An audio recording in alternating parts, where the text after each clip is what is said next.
I'm Nagier Chambers. I am the owner and editor-in-chief of Big Gold Belt Media. Can be found at biggobelt.com. We're covering entertainment, fandoms, pop culture, all that good stuff.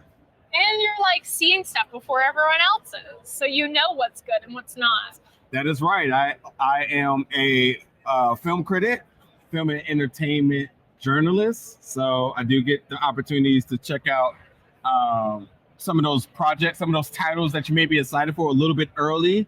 And then once I'm given instruction by the embargo to be able to talk about it, then I'll let you know what I think. Oh, hell yeah.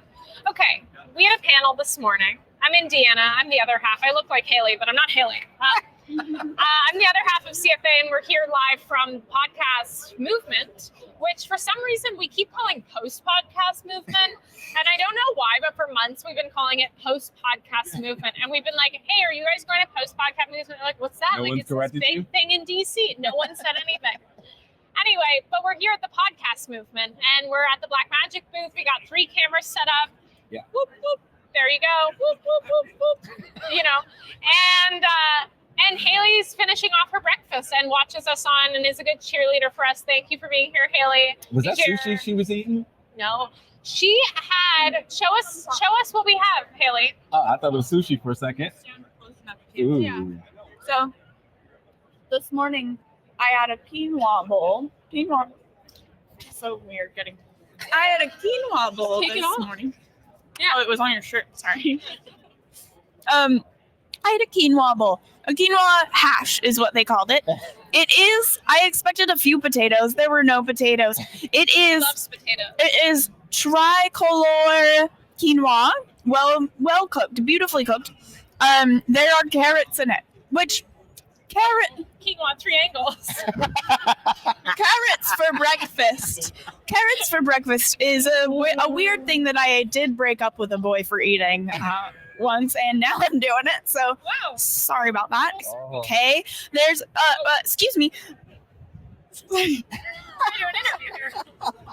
There's also zucchini, which I don't usually eat because I think the texture's trash, and also it looks like spinach and kale and a fried egg on top, and it's really nice. Okay, thank you. Goodbye. Thank you so much, everyone. Applause. That poor guy got dumped for eating carrots for breakfast. Have you eaten carrots for breakfast? Let's ask the hard-hitting questions here. You know, I don't vividly recall, but I'm not against it. Yeah. You know? Nothing wrong with getting little vegetables in the early morning. Yeah, you look so good on this one. Oh, the other one you look good, but this is like all the depth because you get like a little shadow contrast. This is looking good. You're looking good. All right. So yes, workflow was one of the questions that is hard to answer today. But now that I have you one-on-one, tell me about your podcast workflow because I'm interested to learn. Yeah, I think it definitely could be ironed out a lot better. Yeah. But there is a measure of doing it for so long and the consistency that everybody knows what their job and task is and what their deadlines for each of them are. But essentially outside of the normal scheduling, because that's how we promise our viewers, is that we have a weekly scheduled time that is live unless there's a holiday. And if it is a holiday, we still will air something at that time, which is pre-recorded, and then we'll just make we'll make do that week, because for whatever reason holidays always fall on Thursdays. Oh, and that's what you've realized. Yeah. Because every time you have to schedule something, you're like, well, it's a Thursday. Yeah. And some of my team members are a little bit more aware of that before I am. So we'll just do the recording before I am.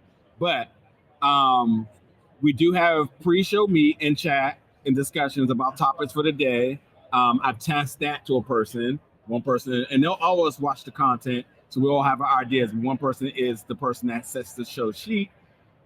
Then from that's what we kind of frame in terms of what's going to be the topics for the day. That's just what it's going to be. If we have any promotions to run, such as like advertisement, that's also incorporated with that as well too. Or we just block out that advertisement space each week just because something can happen. But also if there is not anything there, we're also promoting that we do have the space available for folks there. But then we go live at the set time, we go live, and hour blocks. And after that, I guess is where it gets more interesting. Now, what was said on the panel that it feels good to know that other people do it as well too. Is you try to do as much as the producing live with the lower thirds. So nice. Tickers as well too to kind of keep that little engagement. What is a ticker? So a ticker is basically, and you've seen it all over the time. Yeah. Probably didn't even really realize what it's called. Yeah. CNN update, that thing that goes across the bottom. Oh, like the Yeah. Yeah. Okay, got it. That's So the sound it makes in my head. So yeah, we have that. Sometimes it runs the topic. Sometimes it runs that there's breaking news. We have that as well. But it adds to the show production. What do you break news about?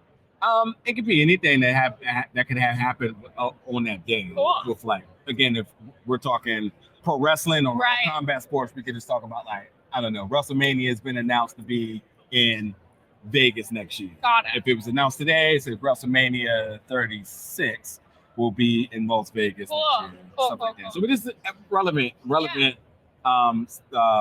relevant blurbs there. Sometimes it could be even the question over the topic, so that when the live chat comes in, the live chat can also see that whether they're a mid discussion or just peeping in, peeping out, they can add to it. Live chats can also be inserted into the discussion as well. So we, again, as I always emphasize about the engagement with the viewers, when you get to be a part of a chat, but then not only does your chat become a part of the show, but your chat can also change the direction of the conversation. That small reward for somebody keeps them engaged, keeps them wanting to come back. They know they feel valuable, they feel a part of it, they feel a part of the team. They also may feel like they're podcasting as well too. So we always prioritize that, but that's also something that's done on the fly, which is why I like live shows, which is something we probably should have talked about. The difference between a live show and a pre-recorded show. Oh. About how the engagements are done. Yeah. So you enjoy Tell me about it. Tell me what we should have talked about so we cover it here. Yeah, growing live shows are vital. Got it. It's the readiness of the information in the news, but it also because of the participation of your fan base. Yeah, sure. In video format, you have people that will participate in your in the comments below, as we say. But being able to be there on the moment, people take pride in that. Yeah. Like you get comments that people say, "I was the first person to comment." And I never got it. I was like, I get it. I get it. Take ownership, no control on something. Yeah. But anyway, talking about back to the workflow. Yeah, so we do that. Once it's done, the video goes live. Just a little bit of post things has to be done with that. We do the graphics beforehand too. Got it. Metadata and all the descriptions and all that's already done beforehand. It's already preloaded. Only thing that happens beyond that is the stripping of the audio and then the audio uploaded to our SoundCloud, our audio hosting platform, which is SoundCloud. Oh, cool. And then SoundCloud does the distribution to all of the other ones. I haven't used SoundCloud for that. I don't blame you because I might be out of there soon. Really? Yeah. It's not the perfect platform for it? It works, but they haven't done anything to upgrade their platform in some time. And can you upload video to SoundCloud? No. Got it. So do you only do YouTube and for socials then for a video? Or? I do. Yes, that's right. Cool. Well, when we do go live, we do stream to Facebook, X or Twitter, and Twitch. Yes. But X does keep the archive of it, but it's not really like a directory for it. You just have to find a tweet that it was on. Twitch does, and Facebook does as well too. But it's still more like you have to find. There's no perfect directory for the handling. Wow. Who was your first advertiser? Are you allowed to say it live? I can't. So we promoted with independent wrestling companies as well too to help get the local word out. Cool. But I think the big first advertisement was oh my God, it's gonna slip out of my head. Is it AC Greens? Is that what it's called? Haley knows that company. AC Greens? AG Greens. There you go. Yeah, that was our first big one. Was that an affiliate link or was that a payment and affiliate link? Both. Cool. Yeah. That's awesome. And so that was your entry into it. How did you learn the rates? Just by doing it? How much to charge? I feel like that's a big thing. It's how do you learn that? Honestly, that I don't think I still understand it. Yeah. Because you hear about really premium prices out there. Yeah. And obviously folks probably got bigger and more viewership. But I was going to say this earlier too, that in running video, you also have two sets of metrics to be able to set forth. Because audio streams does this. video stream does this. Yeah, you know totally. what I mean? And you're like, who am I catering it to? Yeah, and do you want both? Because we can together, yeah, added? you know? Yeah, exactly. Live, Yeah. you know? so sorts of different things. So and again, through all of that, we really don't know what's considered at least for me, I don't really know what's considered a substantial amount. Yeah, me neither. It's kind of one of those things. It's like, help me help you. Yeah, and like hopefully you're growing that number. Yeah. And that's it. Yeah.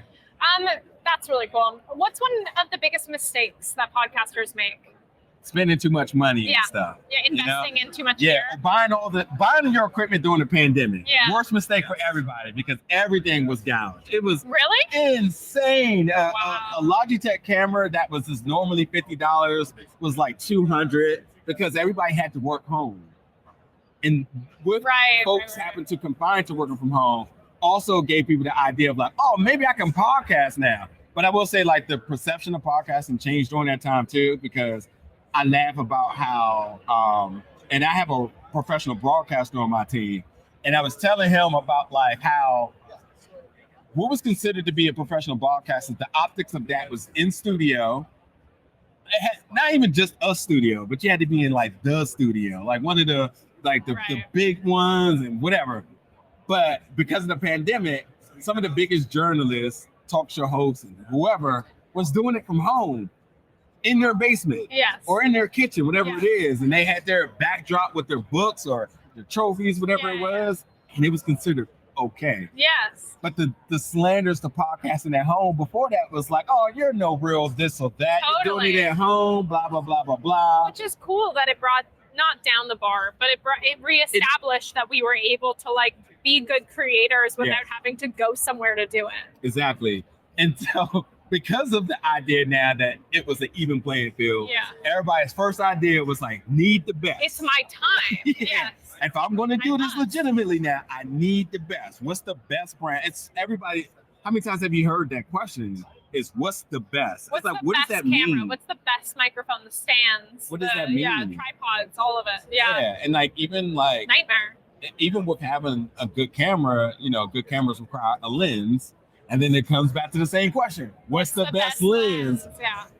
Whatever gets the job done. Get like a cheap kit lens that's a zoom so that you can fuck around with it. Yeah, only thing I would strongly suggest, good lighting. Spend the money on the lighting. That's all it is. That's all it is. 3 lights, 4 lights, whatever. The right bulbs, the right temperature, color changing. Get the right lighting. Get some bicolor panels and soften them. Yeah. And add a little contrast. And then your camera and your lens and you will all be happy. Yeah. That's all you need. You can have like, again, your cell phone, you can have... It'll still look good. Yeah. I don't want to throw any brands out there, but you can you gotta sponsor him first before he promotes you. You can get anybody and anyone, and it will suffice. But I think in the sake of Blackmagic though, I just had to have this conversation a lot of times, when you do start to really understand your needs in your production, I would very much swear by Blackmagic and their products, because for somebody who's independent and self-funded, to be able to get a camera at about $2,000 to $3,000, that does everything it you has need. All the outputs you need, inputs. That's big. Never need for anything. It's I don't think there's a better selection. Yeah. And I've said it on the record numerous times that having it in certain spaces commands a certain measure of like respect. Folks see it and they already they just know you. We have that at our studio when we have our cameras up, and they're like, oh yeah. And we're like, I didn't know. You know what I mean? And like it feels good in a way, but it's beneficial to some of the spaces I'm in. But then you get the compliment of the outcome, and you see it. I don't know how many times I had people ask me, are my backgrounds 3D or are they green screened or whatever? Cool. And I'm like, no, it's actual. All this is actual. We have that with our studio because we have a rooftop, and sometimes we'll take meetings and we'll be on Zoom, and people will be like, is that fake? And we're like, no. And then I get up and walk 10 feet back, and they're like, oh. Yeah. It's like a fun moment. But I'm going to leave our conversation on Blackmagic products are the best because we're brought here by Blackmagic. There's no bias. I swear there's no bias in it. I know. I just to be completely genuine to it. But I mean, You're not getting a better bang for Yeah. your buck. Yeah. You're just not. Hell yeah.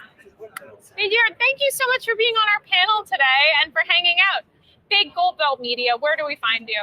BigGoldBeltMedia.com and BigGoldBelt.com. I own both domains. Hell yeah. We're smart. Let's get a third domain in there next time. All right, bye everyone. See you soon.